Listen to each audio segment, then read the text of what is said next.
Assalamualaikum warahmatullahi wabarakatuh. Bertemu kembali pada video pembelajaran tematik kelas 5 SD. Pada video kali ini kita akan membahas materi yang berkaitan dengan tema 5, subtema 2, pembelajaran 5. Sebelum kalian membahas materi tersebut, maka kalian diminta untuk memperhatikan gambar berikut. Nah, bagi kalian penggemar karakter animasi tentu tahu tokoh ini. Ya, ini adalah tokoh yang bernama Nemo yang terdapat pada salah satu film yang berjudul Finding Nemo. Finding Nemo adalah salah satu dari film animasi 3 dimensi Disney yang dirilis pada tahun 2003. Diceritakan seekor ikan bernama Marlin hidup bersama anaknya yang bernama Nemo. Mereka hidup di antara kumpulan-kumpulan anemon. Terlihat mereka dengan leluasa keluar masuk di antara anemon-anemon yang hidup di tempat tersebut. Kalau kita lihat lagi, hanya ikan badut saja yang bisa keluar masuk di antara anemon-anemon tersebut, sedangkan ikan lain berada di sekitarnya. Berkaitan dengan gambar tersebut, materi hari ini adalah hubungan makhluk hidup dalam ekosistem. Kemudian materi kedua yaitu melengkapi informasi teks non-fiksi yang dibaca. Dan materi yang ketiga adalah properti tari dan pola lantai dalam tari bertema. Baiklah, kita akan mulai membahas materi ini satu persatu. Hubungan makhluk hidup dalam ekosistem. Semua makhluk hidup yang tinggal di suatu ekosistem saling membutuhkan satu sama lain. Makhluk hidup saling berinteraksi untuk mempertahankan hidupnya. Interaksi antar makhluk hidup dalam suatu ekosistem dapat berupa simbiosis. Simbiosis adalah hubungan timbal balik antara dua makhluk hidup dalam satu ekosistem yang sama. Simbiosis dapat dibedakan menjadi simbiosis mutualisme, parasitisme, dan komensalisme. Simbiosis mutualisme. Simbiosis mutualisme yaitu hubungan atau interaksi antara dua jenis makhluk hidup yang saling menguntungkan. Contohnya bunga dan lebah. Bunga diuntungkan karena lebah membantu proses penyerbukan, sedangkan lebah diuntungkan karena mendapatkan nektar dari bunga tersebut. Contoh lainnya adalah buaya dan burung plover. Buaya diuntungkan karena burung plover membersihkan sisa-sisa makanan yang ada di giginya, sedangkan burung plover diuntungkan mendapatkan makanan dari sisa makanan buaya. Nah, ini adalah gambar yang baru saja tadi kita bahas di awal pembelajaran. Disebutkan bahwa ikan badut dan anemon laut menjalin suatu hubungan yang saling menguntungkan. Anemon laut mendapatkan keuntungan dari ikan badut karena memakan alga dan berbagai invertebrata kecil yang dapat membahayakan anemon. Hal ini juga menguntungkan bagi ikan badut karena secara langsung mereka mendapatkan makanan dari anemon. Hubungan manis antara dua makhluk air yang berbeda ini tidak hanya berhenti sampai di situ. Feses ikan badut juga bermanfaat untuk membantu menyuburkan anemon. Di sisi lain, ikan badut menjadikan anemon laut sebagai tempat tinggal mereka bersama dalam kelompok. Sekaligus, mereka mendapatkan perlindungan dari ancaman predator yang dapat memangsa ikan badut. Contoh lain adalah kerbau dan burung jalak. Burung jalak mendapatkan keuntungan dengan memakan kutu-kutu yang berada pada kulit kerbau, sedangkan kerbau terbebas dari rasa gatal. Nah, itulah hubungan manis di antara dua makhluk hidup yang disebut sebagai simbiosis mutualisme. Selanjutnya adalah simbiosis parasitisme. Simbiosis parasitisme yaitu simbiosis atau hubungan antara dua makhluk hidup yang menguntungkan salah satu tapi merugikan yang lainnya. Contohnya adalah nyamuk dan manusia. Nyamuk mendapatkan keuntungan sedangkan manusia dirugikan. Kemudian contoh lain adalah tanaman tali putri dengan pohon inang. Tali putri dapat hidup dengan memanfaatkan sari-sari makanan yang diambil dari pohon inang, sedangkan pohon inang bisa mati lama-kelamaan. Berikutnya benalu dengan pohon inang. Prinsipnya sama, benalu diuntungkan sedangkan pohon inang dirugikan. Dan contoh berikutnya adalah tanaman asli Indonesia yaitu Rafflesia arnoldi.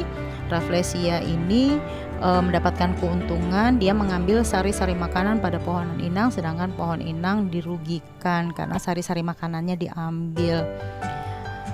Kemudian berikutnya adalah simbiosis komensalisme. Di sini kita lihat simbiosis komensalisme yaitu hubungan di antara dua makhluk, yang satu diuntungkan sedangkan yang lain tidak dirugikan. Dapat dilihat pada gambar, contohnya adalah tanaman anggrek dengan pohon inang. Tanaman anggrek hanya menempelkan saja, akarnya adalah akar tempel, namun dia membuat makanannya sendiri. Kemudian ada ikan hiu dan ikan remora.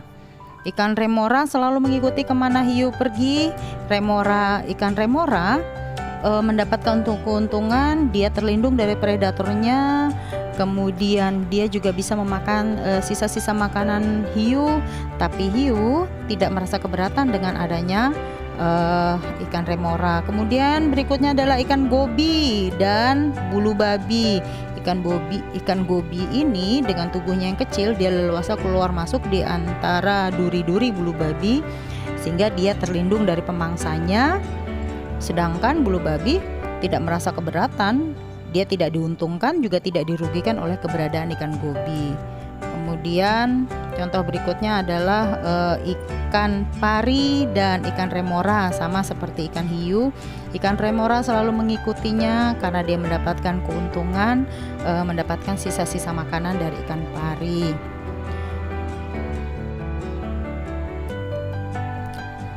Setelah kita membahas 3 jenis simbiosis yang ada di ekosistem di sekitar kita, maka kalian diminta untuk membaca teks berikut. Teks berikut berjudul Interaksi Antar Makhluk Hidup. Interaksi antara dua organisme yang berlainan spesies disebut simbiosis. Simbiosis yang saling menguntungkan dua organisme disebut simbiosis mutualisme. Simbiosis mutualisme terjadi pada burung jalak dan kerbau. Jalak yang berparuh kuning tersebut hinggap di kepala kerbau. Jalak diuntungkan karena dapat memakan kutu pada kepala kerbau. Sebaiknya, kerbau juga diuntungkan karena kulitnya kini bersih dari kutu.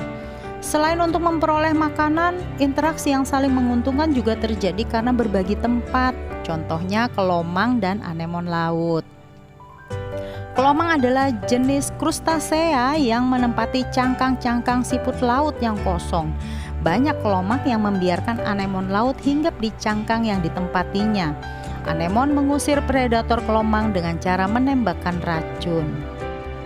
Teks yang baru saja kita baca merupakan teks non-fiksi. Sebuah teks non-fiksi memiliki informasi-informasi penting di dalamnya. Untuk melengkapi informasi-informasi teks non-fiksi yang dibaca, kalian perlu memperhatikan hal-hal berikut. Yang pertama, kalian harus membaca teks dengan seksama. Nah, tadi kan sudah kita lakukan. Kita sudah membaca teks. Kemudian yang kedua, kalian harus menggarisbawahi kata kunci atau ide pokok pada setiap paragraf. Nah, di sini ada 3 paragraf. Kalian bisa menentukan mana kata kunci di antara 3 paragraf tersebut. Kemudian, setelah kalian menentukan kata kuncinya atau ide pokok pada paragraf teks tadi, kalian diminta untuk menjawab pertanyaan yang diberikan. Nah, berikut ini adalah tugas 1 yang berkaitan dengan teks yang baru saja kita baca. Nah, di sini kalian diminta untuk melengkapi teks non-fiksi. Jadi ada ketiga yang harus kalian lengkapi, titik-titik merupakan interaksi antara dua organisme yang berlainan spesies. Nah, kalian harus mengisi titik-titiknya berdasarkan teks yang baru saja kita baca. Begitu pula dengan soal B dan soal C. Nah, baiklah anak-anak, kita akan lanjut kepada materi berikutnya. Selain kita memiliki kekayaan alam yang luar biasa, Indonesia juga dianugerahi dengan kekayaan budaya. Nah, kali ini yang kita bahas adalah properti tari dan pola lantai. Tari tradisional di Indonesia memiliki banyak tema, misalnya tarian dengan tema alam dan kepahlawanan. Pada tarian dengan tema alam, gerak tarian dilakukan dapat meniru kehidupan di alam. Misalnya, meniru gerakan hewan. Properti tarian digunakan dapat memakai benda alam seperti dedaunan, bulu hewan, atau akar-akaran. Properti juga bisa menggunakan benda yang dibuat menyerupai benda-benda di alam. Misalnya, selendang yang menyerupai sayap, atau mahkota yang menyerupai kepala burung. Perhatikan contoh tarian berikut. Ditampilkan tari kancet lasan. Nah, ini tari kancet lasan adalah tarian khas Kalimantan. Tarian ini meniru gerakan burung. Gerakan burung yang diikuti adalah meniru gerak burung enggang. Properti tari yang digunakan adalah bulu-bulu burung enggang tiruan yang dikaitkan pada jari tangan. Berikutnya adalah tari merak. Tari merak berasal dari Jawa Barat. Nah, tari merak ini meniru gerak burung merak. Properti yang digunakan adalah selendang dengan warna dan motif menyerupai burung merak.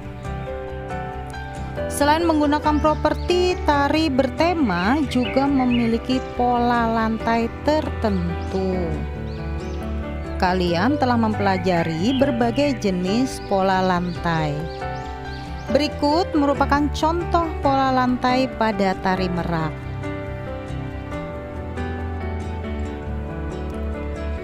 Yang pertama adalah pola lantai lurus. Nah, di sini penari tersusun lurus. Nah, terlihat pada gambar. Ini adalah gambar aslinya bagaimana para penari berdiri secara sejajar. Kemudian berikutnya adalah pola lantai melingkar. Nah, penari berdiri dengan melingkar, biasanya berputar ke satu arah. Selanjutnya, dalam tari merak juga terdapat pola lantai berlawanan arah. Nah, di sini penari terlihat berhadap-hadapan. Dan dalam tari merak juga terdapat pola lantai lurus berhadapan. Nah, saling berhadapan dilihat pada gambar terlihat jelas sekali. Setelah kita membahas berbagai macam jenis tari, propertinya, kemudian juga geraknya dan juga pola lantainya, kalian diminta untuk mengerjakan latihan berikut ini sebagai tugas 2 untuk mengukur pemahaman kalian mengenai materi yang baru saja kita bahas. Ini adalah soalnya, ada 2 soal. Yang pertama, kalian diminta untuk menuliskan properti yang digunakan pada tari kancet lasan dan tari merak. Kemudian berikutnya, tuliskan 4 jenis pola lantai dalam tari merak. Mudah kan soalnya? Tentu kalian bisa menjawabnya. Setelah kalian menjawab soal ini, kirimkanlah hasil kerja kalian kepada wali kelas masing-masing. Terima kasih sudah menyaksikan video pembelajaran kali ini. Bertemu kembali pada video pembelajaran berikutnya. Wassalamualaikum warahmatullahi wabarakatuh.